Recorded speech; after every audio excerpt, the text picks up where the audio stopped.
Il y a un avion pour une mission, c'est l'aboutissement d'un processus, parce que c'est difficile de réaliser un avion qui est bon partout. Le Supermarine Spitfire est un avion emblématique de la Seconde Guerre mondiale. Il est produit des années 30 à la fin des années 40, donc c'est quelque chose de très très long pour un avion de combat. Et ce modèle-là est un Mark XVI qui appartient, disons, à la fin de guerre.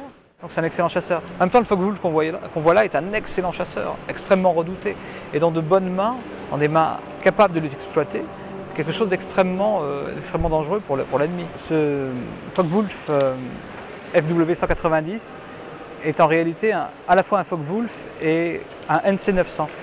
C'est-à-dire c'est un avion qui est né Focke-Wulf 190. Pour être précis, c'est un fuselage de Focke-Wulf 190 d'un type et une aile d'un autre type.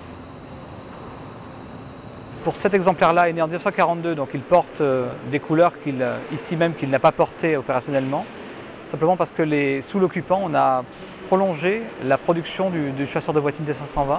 C'est un appareil qui, d'une certaine manière, a fini la guerre, puisqu'il y a cette parenthèse entre la bataille de France et la remise en production en 1942, et puis l'utilisation en fin de guerre, au moment où l'occupant quitte le territoire français. L'apparition du moteur à réaction n'a pas changé la guerre. Ça aurait pu changer le cours de la guerre si il est apparu plus tôt. Alors, le Heinkel 162 est le premier monoréacteur de chasse de l'histoire. Je dirais monoréacteur de chasse de l'histoire opérationnel. Bien que sa période opérationnelle ait duré très peu de temps, à l'origine c'était destiné à être un chasseur, je dirais le chasseur de la dernière chance pour la Luftwaffe. Et il devait être produit à quelque chose comme 3 ou 4 000 exemplaires par mois, en matériaux aussi peu stratégiques que possible, puisqu'il était partiellement en bois, pour ne pas impacter sur le reste de la production d'armes.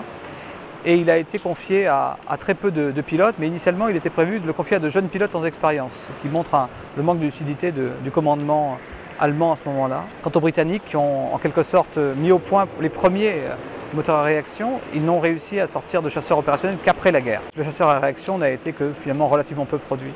L'effort de guerre, c'est un effort de masse. Et ce qui compte, en dehors de la qualité des matériels, c'est aussi la quantité de matériel de cette qualité que vous pouvez aligner sur le terrain.